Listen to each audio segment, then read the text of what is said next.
Hey everybody, David Burns, Certified Master Beekeeper. Today I'm showing you how my bees love for me to put out some protein powder. And as you can see here, they're going after it pretty heavy. And probably not a good idea to feed bees out of your lap, but I think it's pretty cool.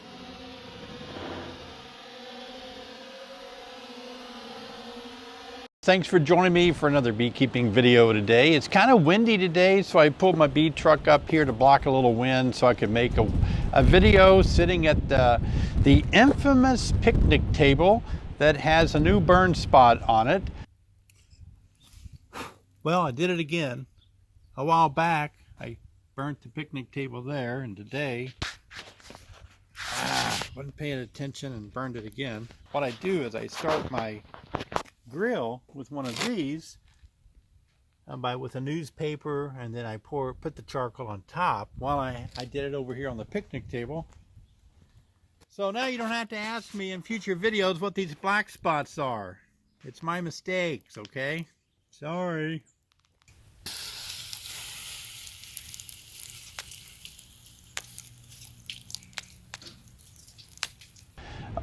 So it's good to be with you. Thanks for joining me again today. We've got a lot planned today. Today I'm going to talk to you about adding some pollen powder, some protein powder actually, to your bees' diet by just laying it out in the open during late winter and early spring. So I'll show you how to do that, and I'll show you the response I get from my bees as well.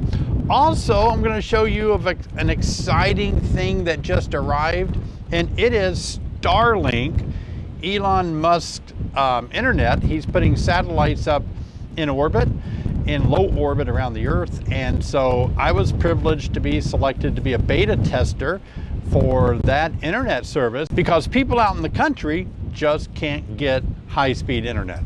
So I'm excited to show you about that. We'll do a little unboxing there. And of course, we've got coffee time planned as well. A lot to talk about.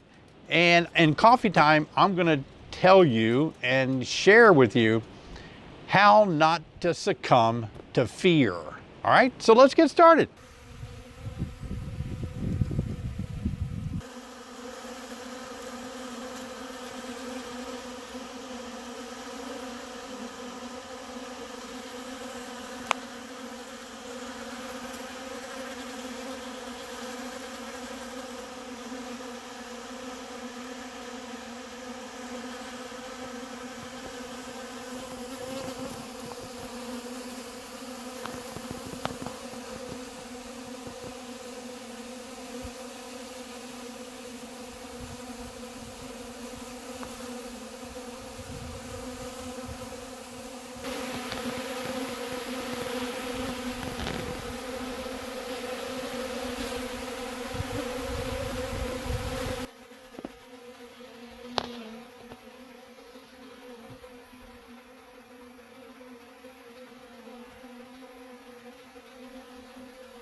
Remember a week ago, I put I think a quart jar of sugar water with protein powder.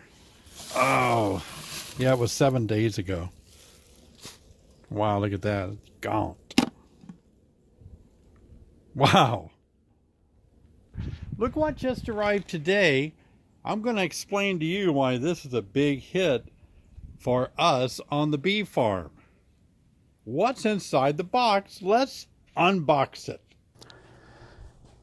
Well, as most of you know, living out in the country presents a lot of problems on trying to get higher speed internet.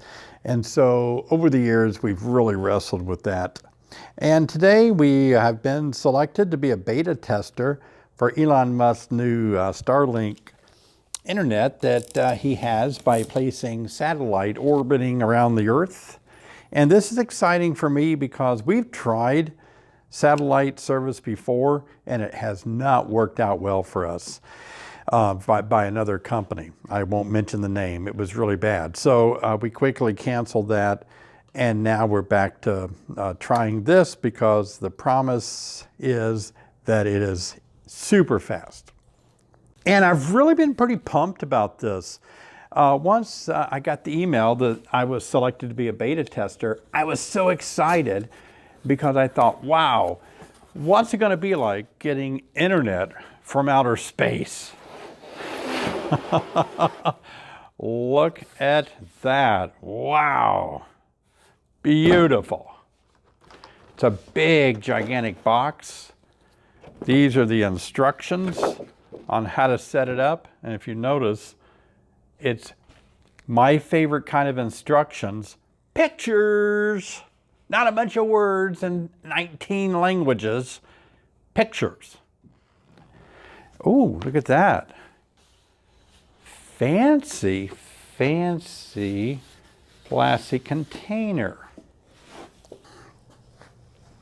All right, so let's see what it's got underneath the plastic container. Wow, lots of nice things. I'm going to start first with this nice stand. I'm going to be mounting it on an antenna pole so that we can get up and above trees. So this is going to be a temporary stand that I'll use just to see what things look like and feel like. But that's a really nice one. The dish itself, ooh, look at this.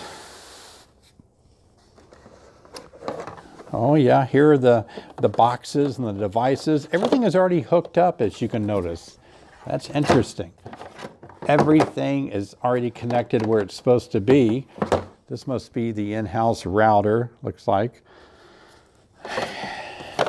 So this would be, yeah, it plugs into the wall. So this would be called a PoE injector, an AC adapter PoE injector. And so then you would have your router here. Look at that router. It looks really cool, doesn't it? It looks like a space age router. Wow. Pretty awesome.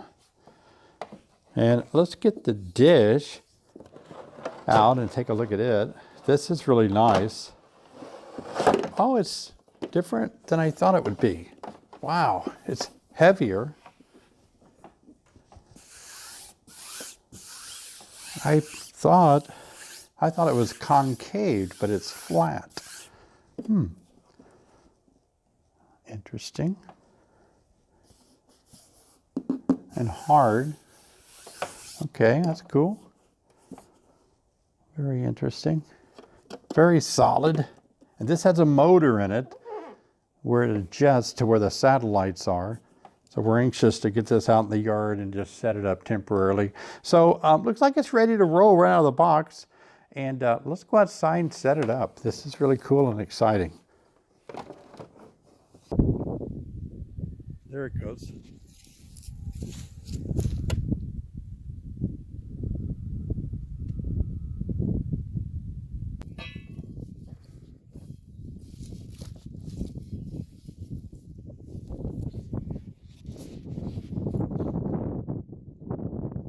Two on upload. So 7 on download, 2 on upload. Now let's look at Starlink. All right, we'll do a speed test. Here we go. We got a 34 on the ping. And here we go. Wow, we're pegging the needle. Look at that, 104. Pegging the needle on the test. Wow, accelerator is all the way. Wow, crazy speed. I got us in at 86 when it quit. Most of it was pegged at 100. Here we are uploading 22, 23 on the upload.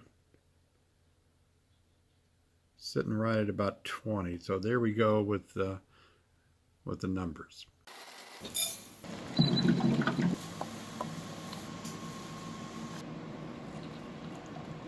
Coffee time. Thanks for joining me. Look at this. Wow. This is a gift from my wife. Sherry gave this to me, and it's an Easter gift, and it is beautiful, and I really enjoy this coffee mug. Look at that. It's got Easter eggs all around it. Isn't that cool? Well, let's get some coffee in it. You know, when I was young, one of the favorite memories that I have as a young child was making Easter eggs. My mom would boil them in some awful smelling vinegar or something that smelled bad, She would boil them, and I guess the food coloring maybe was mixed with vinegar. I don't remember now. And we would dip our eggs. We would hold these little eggs with the shell, you know, on a little piece of metal that had a little spoon thing around it that held the egg, and you could dip it halfway. You could make another color on that egg. And it was really cool to make Easter eggs. And I remember doing that. That's what this coffee mug reminds me of, all these different colored Easter eggs on there. That's pretty cool. I apologize if the wind is getting on the microphone. You'll have to just endure those wind gusts. I don't know if it's shifting a little bit on me. But today I want to talk to you in coffee time about fear, because there's a lot going on in our world today that makes us fearful. And I really have thought about it, what to share with you today. And one of the things I want to share is that most negative things, I want to say all, but maybe it's not all, but most negative things come from fear. If you're angry, it really is fear. And if you're jealous, it's fear. If you're scared, it's fear. Everything kind of comes from fear. If people bother you, if certain things bother you, it's always fear. And let me explain how I know that to be the case. Let's take that somebody says something to you and it makes you angry and it hurts your feelings or makes you angry. Well, like what's happening is you have fear in you that's telling you that if they believe this about you, something bad will happen. Like if somebody says, hey, why did you make that mistake? You're stupid. It brings up fear that you're a stupid person and that your future may not be as bright as you want it to be because they're telling you that you're stupid, and now you're fearful that either they've got you wrong or that it's going to affect your future. If somebody makes you mad, it hits something in your heart that makes, it comes from a place of fear. If somebody says something to you, it would make you mad. Anger comes from fear. Like all wars are started out of fear. One country may fear that the other country is becoming more advanced in maybe nuclear armament, or one country has better resources and the other country wants them. They're fearful that the other country is going to become better, and so a war breaks out. Competition is based a lot on fear. I'm fearful the other guy can beat me, so I got to be better than he is. Jealousy, it's out of fear. I'm fearful that I'm not as good as the other guy. I'm fearful that he'll be better, she'll be better. I'm fearful that they'll get the raise and I won't, and that will affect my future. I could go on and on explaining that. Well, let's go with me on this. Stay with me.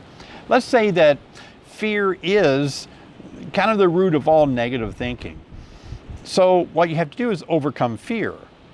And it's not easy to do, because in order to overcome fear, you have to be very, very comfortable, and you have to be what's called today very aware, or a very conscious person.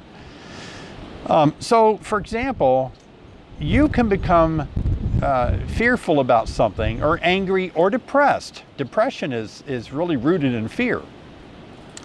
You can become depressed or angry, fearful, jealous, bitter, whatever.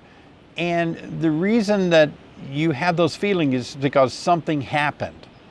Now, in beekeeping, some people are fearful that they're not going to do a good job, that their colony is going to perish under their watch, and they become fearful that I'm going to kill my hive.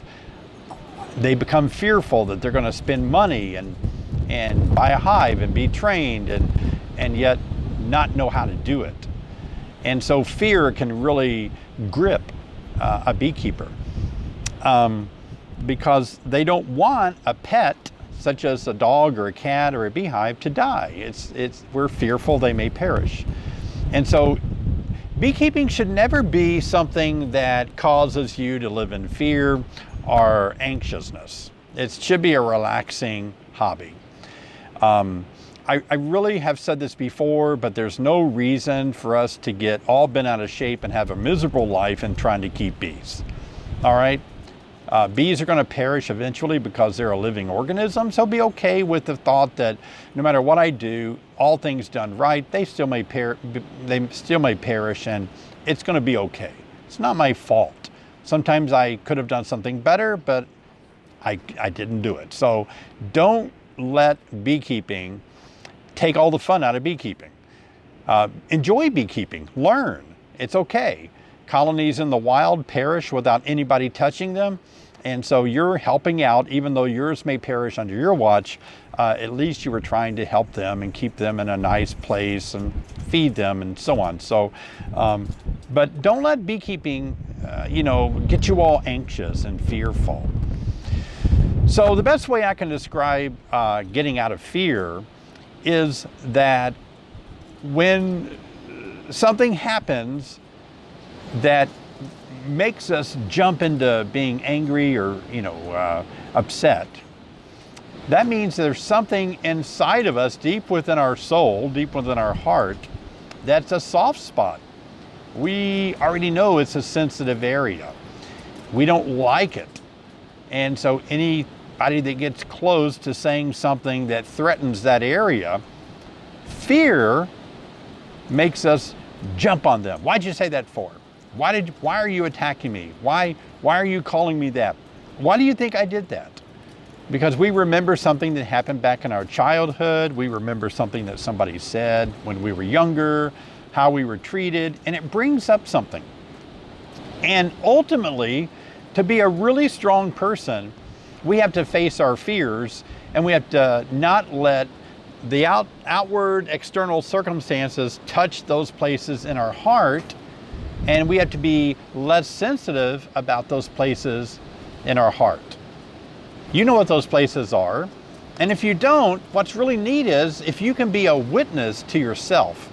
Like if you can pretend you're like a video camera and you're kind of extended outside of you and you're watching how you react to things. If you get to the place where you can observe yourself and why and how you respond to different things, now you've reached a point where you can really grow as an individual. Why did I let that make me mad? Why did I let that upset me? And think about it. So ultimately you want to not let things that happen around you affect who you are and how you feel about the day, how you feel about life. I know it's really hard to do, but if you just say it's hard to do, I can never do that, that's easier said than done, well then you're going to stay where you're at. You're going to stay living in fear, you're going to stay reacting toward things that happen around you. You don't have to do that. You can live a life where you are at peace with yourself and who you are, and you're happy about the day, and you only have this present moment. I've said that before. There's no regret of the past, there's no fear of the future, you just have this moment. And so you need to embrace whatever life throws at you as it's okay.